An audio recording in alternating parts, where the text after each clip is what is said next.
Yay! Hello! Hello, welcome to our Dungeon Master Deep Dive.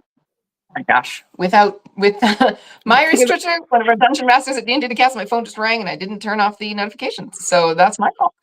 But welcome to our DM Deep Dive. I'm Tara, founder of D&D the Castle, and it is my pleasure to be meeting with Mháire Stritter this afternoon to talk all about D&D the Castle and the campaign that you have planned for this November.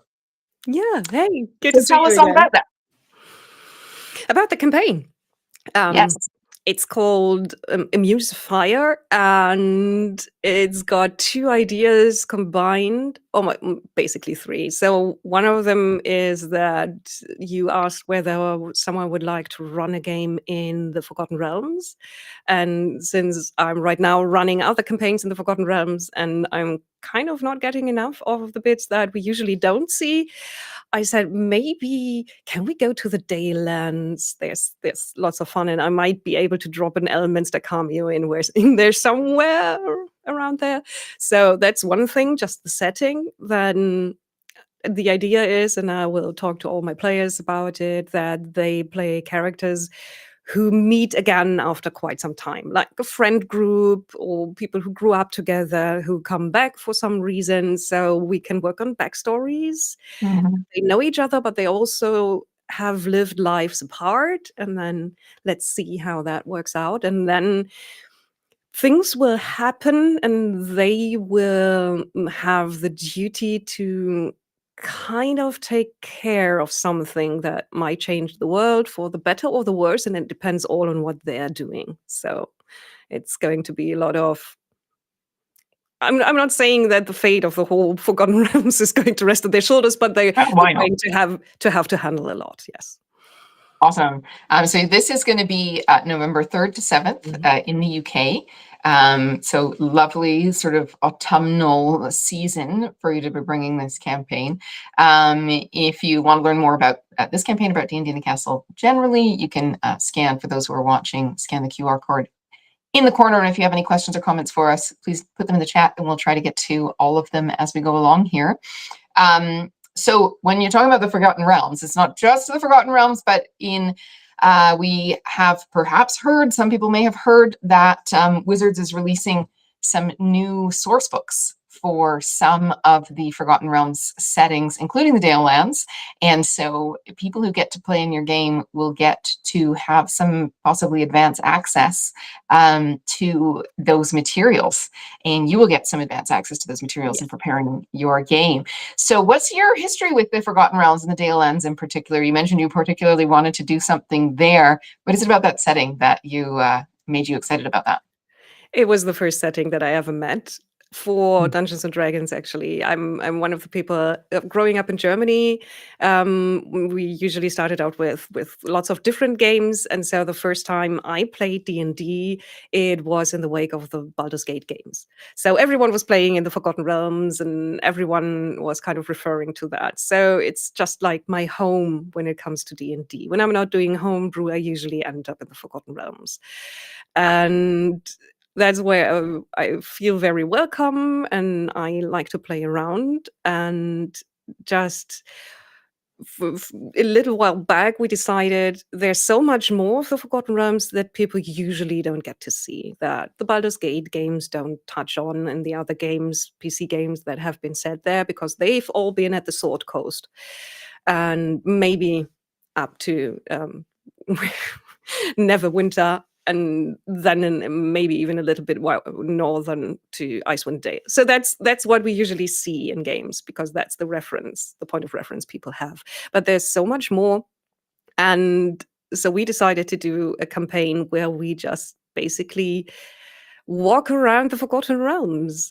And it's been very well received. We stream it on Twitch, and I've been reading up a lot on what's happened there, because we have a lot more history with the whole spell plague thing and moving the timeline forward 100 years in between editions and everything.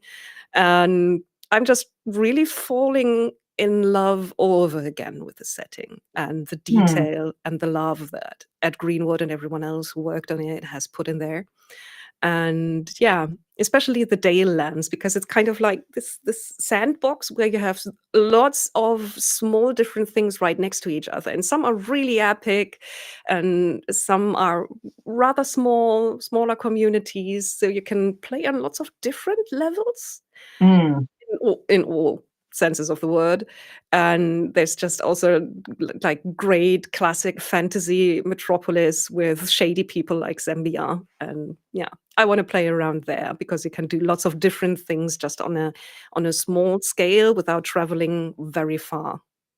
And you said that you've been playing this or playing in this setting, and people have been watching it. Where can Yeah. people? Is this in German? Because I know you It are is in in Germany, German. and the stuff that you do is in German. So anything that is there anything people can find you in English that they can get to see you as a DM or player? Yeah, there is some stuff I do in English. Usually, as a player, when I'm a guest, there's some stuff where I've been playing in English with friends of mine, going back to Guy Sklanders, who's also one of the returning GMs for D&D in a Castle. So in two of his streaming campaigns that he did for Wizards of the Coast, I was a guest. So you can see me playing there and being the host. I did a few years back. Among other things, a game for the dev team of Baldur's Gate 3 for some people from the dev team at Gamescom.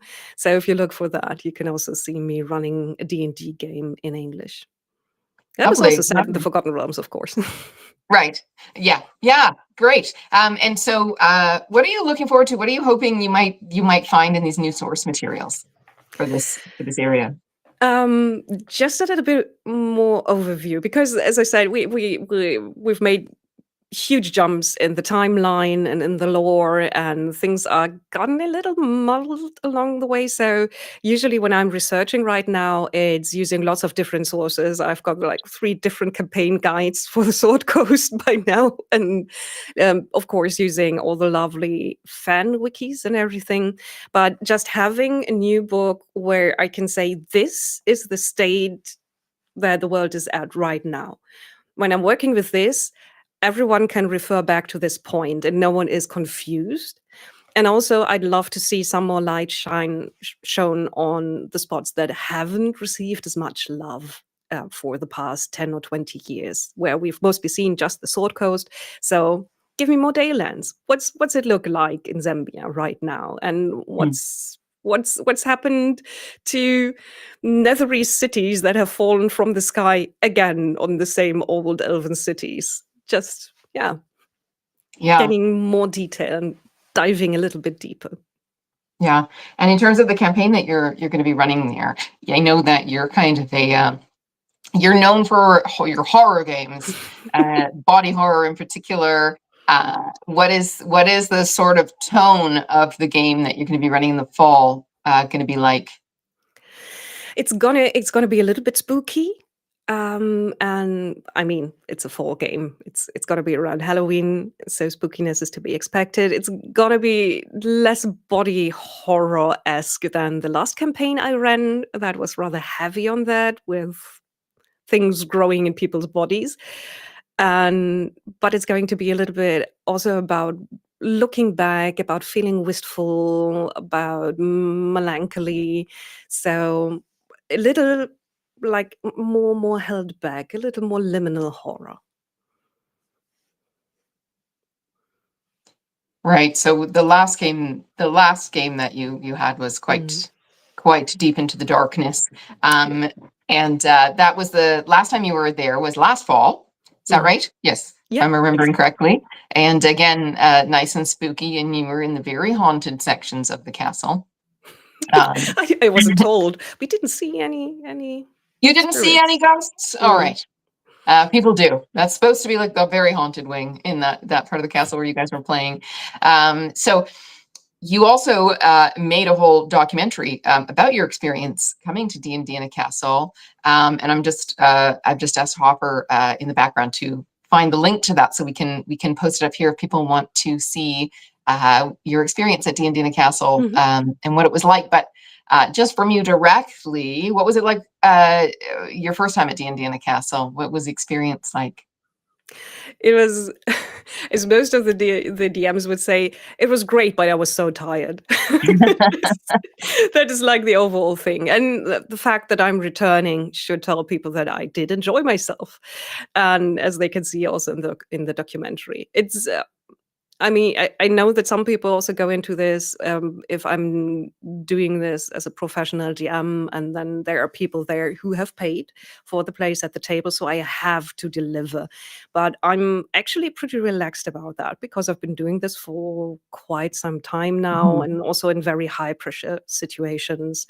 And even now, I know that I can also deliver this in my second language because my first language is German. Mhm.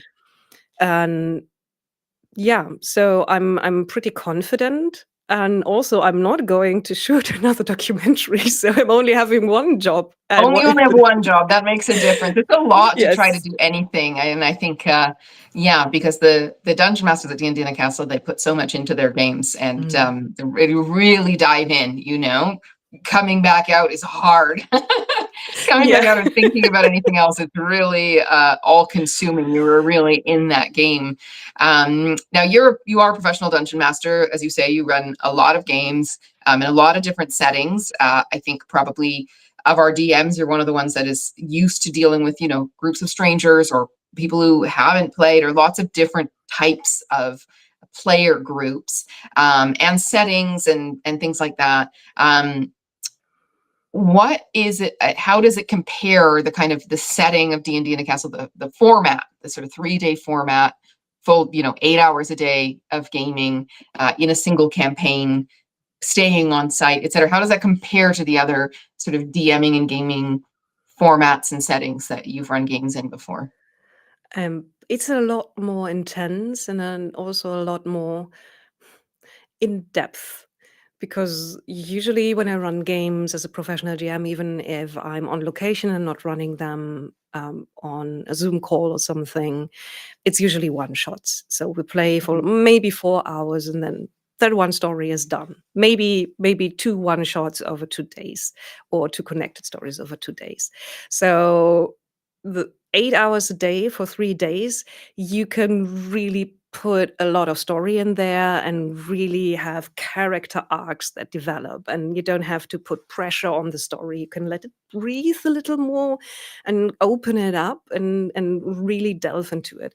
And the other thing that is a lot different from most of the games that I do is that the people who are there know what they're there for. They're there specifically to play D&D and to have a good time and to play this game, and they know what they want, and they usually are also very, at least everyone at my table, very lovely players who work well together and who just want everyone at the table to have fun. And I run a lot of games for people who have never played TTRPGs before, so they need a lot of coaching, or I play with people who are just paid to promote something. Yeah, right. Yeah, sometimes yeah, yeah, yeah.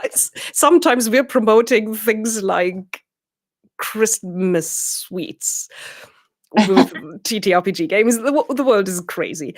And so I really enjoy just being there with people who want to play the game, who know what they're doing, and who are really into it.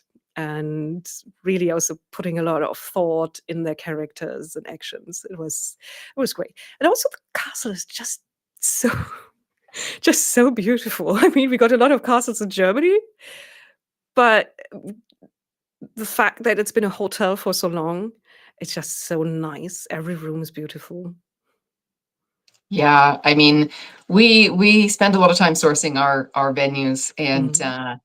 you know, they have to have a certain number of requirements, and it's not common. We find one that really works for us. So yeah, it's definitely suited to our purpose. Couple of questions about coming to D&D in a Castle. What made you want to come back to D&D in a Castle? You said you were left exhausted. I was very exhausted last time when I was thinking about it. Yeah, but if I come back and I don't have to also do a documentary, basically do two jobs at the same time, it's gonna be a little bit more relaxed. And also, the main reason to come back is the team, because everyone on the team was so lovely. shout out to Hopper High and to Justin, who run a lot of things behind the scenes. And just, I enjoyed the game very much and playing with the players at my table. But the highlight was with everyone, both the DMs and the team and the guests and the players, to do karaoke on the last night. and just this feeling of, oh, we're all here just enjoying our time together. We're all just a bunch of nerds who love the same game and who want to play.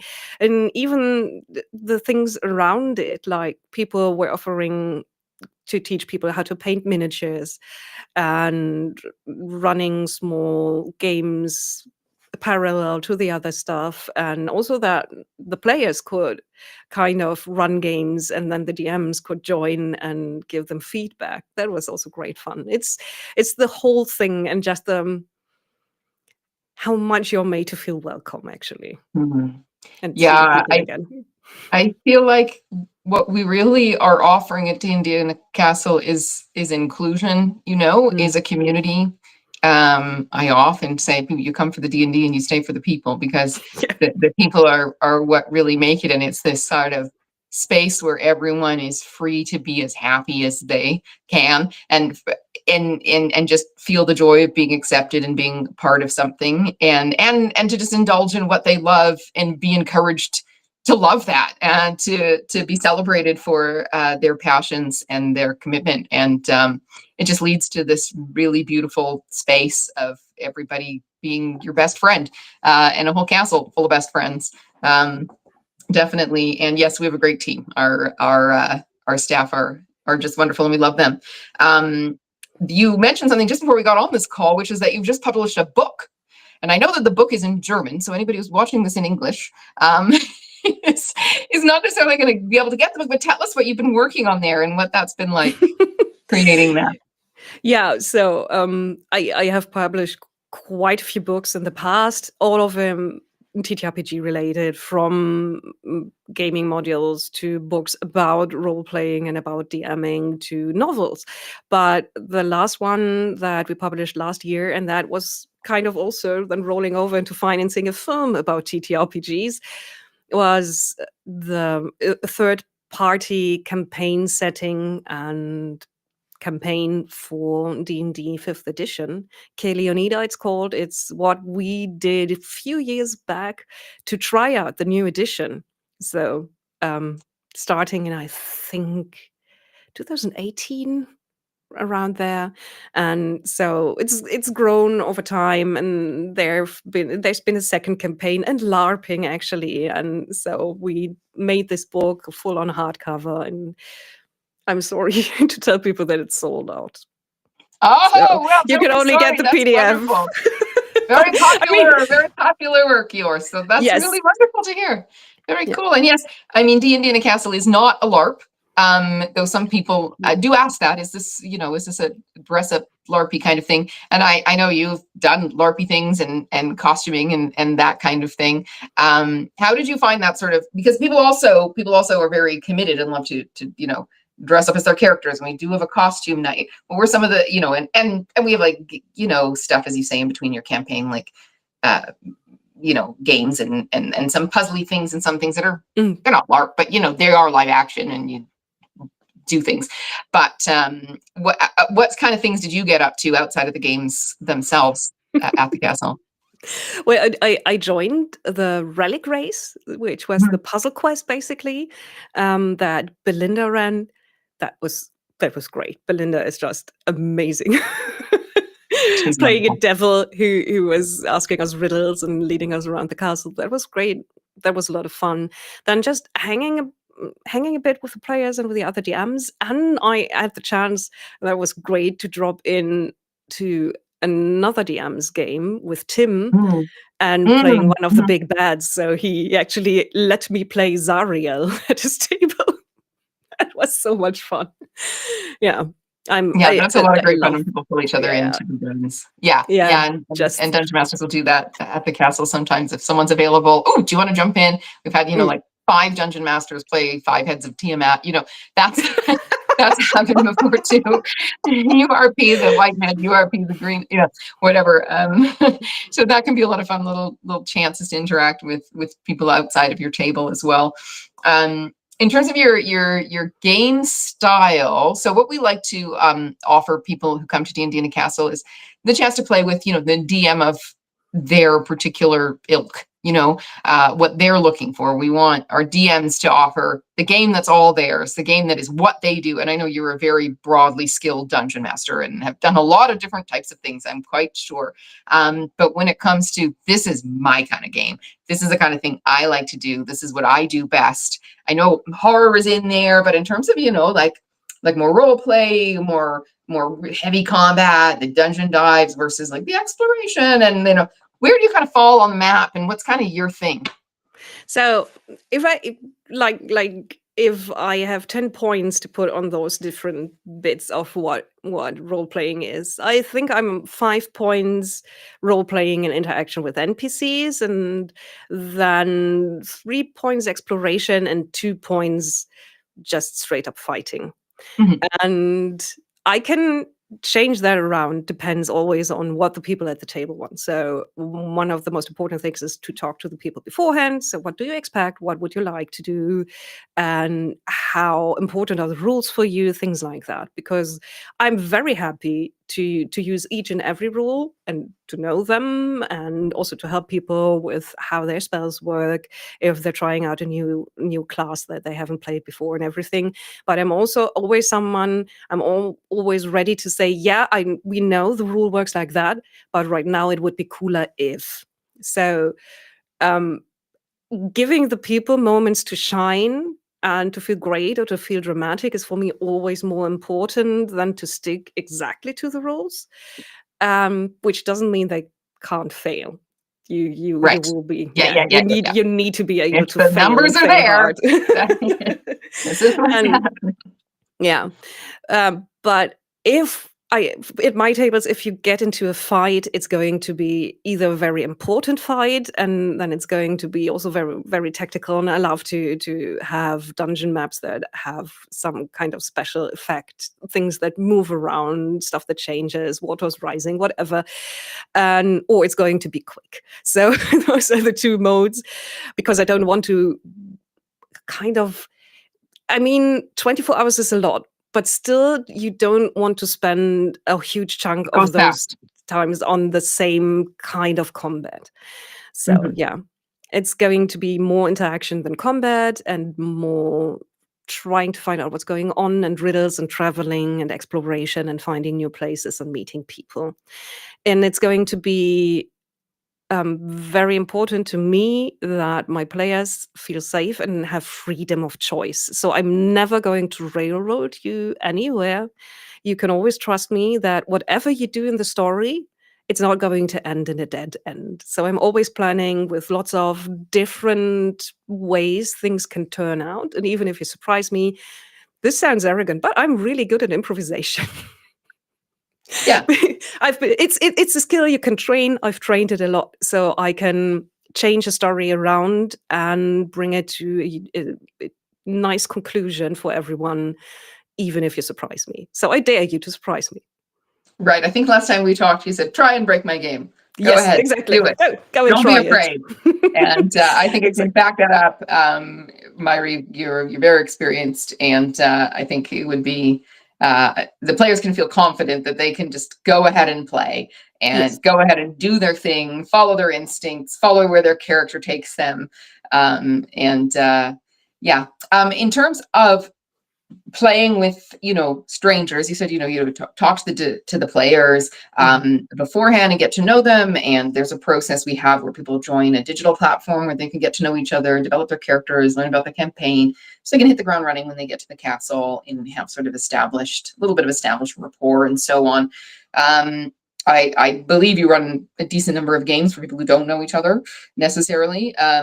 How do you handle that? Maybe you have one player who's really into the combat and just keeps trying to punch everything, and another one who's just into exploration and keeps licking the walls or whatever. Like, I don't know, things that have happened at D&D Castle. You know, what are some techniques you've developed or insights you've gained about handling that kind of dynamic where a bunch of different people are here for a game and they're all looking to you to give them their best game? Yeah. So I mean, the first thing to do usually is just to have the world react to that. So I am a big fan of having the NPCs in the world react realistically. So if people are, as you say, murder hoboing around, the world is going to react to that. It's not like that the guards are trying to find them, but people are going to be afraid of you. You're no longer going to be the hero. You are going to be the person that that parents warn their children about, and you're going to be kind of the monster and things like that. So if people are leaning towards one thing very strongly, they're just going to get like a mirror image of that. So they realize what they're doing. That is one thing I usually do if people are just trying out stuff and being a little bit extreme in one way. If people are leaning every which way, so all the different directions, that is usually something that I try to find out beforehand by talking to the people. What is that you expect? And then usually we just talk about that we're going to do kind of an amalgamate of all the different styles. Then I'm going to say there will be puzzles and there will be exploration, but for this session, for this block of 4 hours, we're doing more of this for player X, and then we're going to do a little bit more of that. So everyone knows that the things that they love will be a part of the game and will be an important part of the game. And yeah, just talking to them to allow for the other people to also have their bits and to shine and have fun.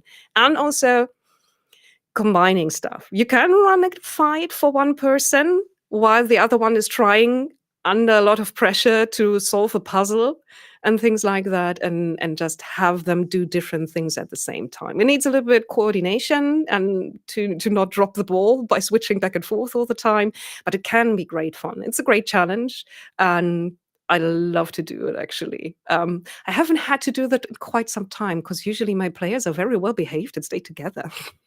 Well, that's nice. Yeah, I think the players at DMing Castle, they want to just have a great game. Yeah. And this is their shot and this is their chance.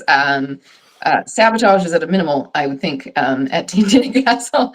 I have a couple technical questions about your game that you're going to be running. And for those watching, again, I'm here with Mháire Stritter, and she is running a game of Dungeons and Dragons at D&D Castle for a 3-day campaign, November 3rd to 7th in the UK. And you can scan the QR code to find out more about that. And feel free to ask us any questions as well while you're there, or send us questions for Mháire. We'll try to get all your answers. But I'm just wondering, like, on a technical level, which rule set do you think you're going to be using? What levels are you going to be exploring? How do the levels play into that? And I have one more question for you after that, but let's just start with that. Yeah. So I would like to use the 2024-2025 edition of the rules, because there's just a lot of fun stuff to play with in there. So I've been a player myself now in a few campaigns, and just the weapon mastery is such a nice little extra that can really change combat for the better, things like that.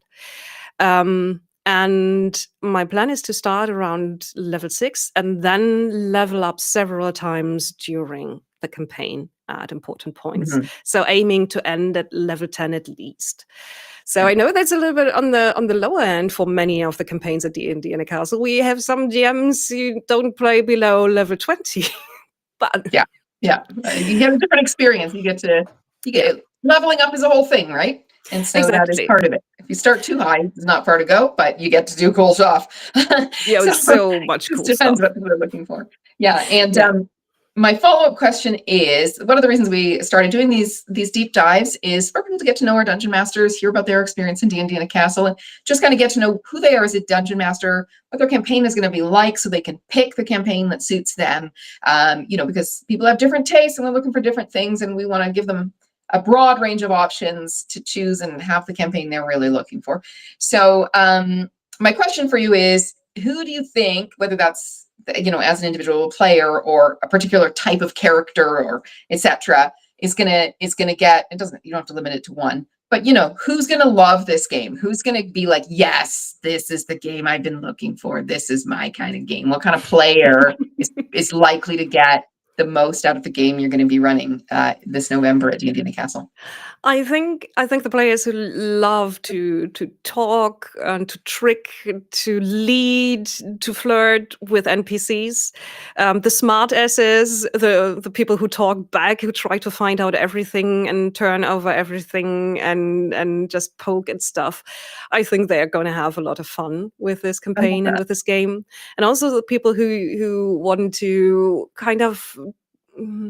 I think TTRPGs are a very, very good tool to also train your emotions. So it's a very nice and handy tool to try out feelings that you usually wouldn't feel comfortable with. So maybe getting a little sad, maybe getting a little like, oh, maybe I should have done things differently in the past, but maybe I can turn stuff around. So things like that. Stuff for the darker part of the year.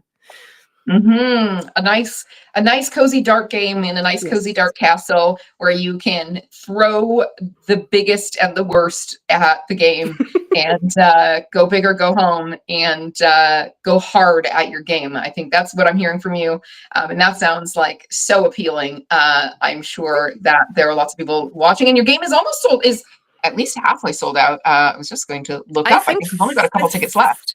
I think it's two tickets are left right now. You are correct. There are 2 tickets left. So if you're thinking about possibly jumping in on Mháire's campaign at D&D in the Castle, you want to play with Mháire for 3 days in a nice spooky haunted castle and see if you can find any ghosts, then I would jump on that, because it's filling up. Those it may seem like November is far away, but it comes quickly, and fall is usually very, very full, and it's going to be a lot of fun. So yeah, scan the QR code if you're looking at joining, and feel free to send us any questions about the event, about the game, about the experience, about the castle, about all your questions. Send us all your questions. We're real human beings behind the screen who are writing to you, and we'd love to talk to you about D&D in the Castle. It's hard to shut us up once we get started, to be quite honest. So thank you so much for chatting with us, Mháire, and thank you for joining us and watching, everybody who's in the audience. I'm going to ask Mháire to take us out with an invitation to the viewers and to anyone out there to come and join in her campaign at D&D in the Castle in November. So take us out, Mháire. Yeah. Thank you. Oh, hi, Alex. There's already one of my players. Hey. Oh. Good. Can't wait to chat with everyone and to see them in the fall. Really looking forward to this again. Wonderful. Thank you so much for being here, and we will see you at the castle soon. Yeah.